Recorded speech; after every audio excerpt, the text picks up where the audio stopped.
ગુજરાત સરકારના માર્ગદર્શન હેઠળ રાજ્યભરમાં વ્યાપાર અને ઉદ્યોગને વેગ આપવા માટે વાઇબ્રન્ટ ગુજરાત ગ્લોબલ સમિટના પૂર્વાધિરૂપ જિલ્લા કક્ષાના કાર્યક્રમો યોજાઈ રહ્યા છે। ત્યારે બોટાદના ગઢડા રોડ પર આવેલી મહાદેવ હોટેલ ખાતે બોટાદ જિલ્લાના પ્રભારી મંત્રી રીવાબા જાડેજાની પ્રેરક ઉપસ્થિતિમાં વાઇબ્રન્ટ ગુજરાત રિજનલ કોન્ફરન્સનું ભવ્ય આયોજન કરવામાં આવ્યું। બોટાદ જિલ્લામાં રોકાણો વધારવા અને સ્થાનિક રોજગારીનું સર્જન કરવાના ઉદ્દેશ્ય સાથે યોજાયેલા આ કાર્યક્રમમાં જિલ્લાના વિકાસ માટે એક નવો અધ્યાય લખાયો છે। બોટાદ જિલ્લાના પ્રભારી મંત્રી રીવાબા જાડેજાની પ્રેરક ઉપસ્થિતિમાં કાર્યક્રમ યોજાયો હતો।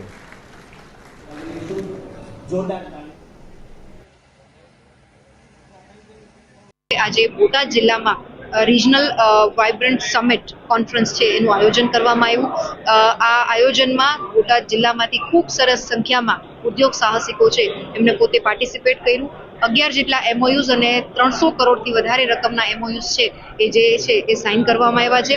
આ મેઇન રિજનલ કોન્ફરન્સનો મુખ્ય હેતુ કહી શકાય તો જે એમએસએમઈ ઉદ્યોગ સાથે સંકળાયેલા ઉદ્યોગકારો, માતૃશક્તિ અને યંગ જનરેશન કે જેઓ સ્ટાર્ટઅપના માધ્યમથી પોતાનું કૌશલ્ય છે એ બતાવવા માંગે છે, એમને યોગ્ય મંચ મળ્યું। એ મંચના માધ્યમથી પોતે પોતાની કૌશલ્ય, પોતે આવડત છે એ ગ્લોબલ લેવલ સુધી લઈ જઈ શકે એનો મુખ્ય હેતુ છે।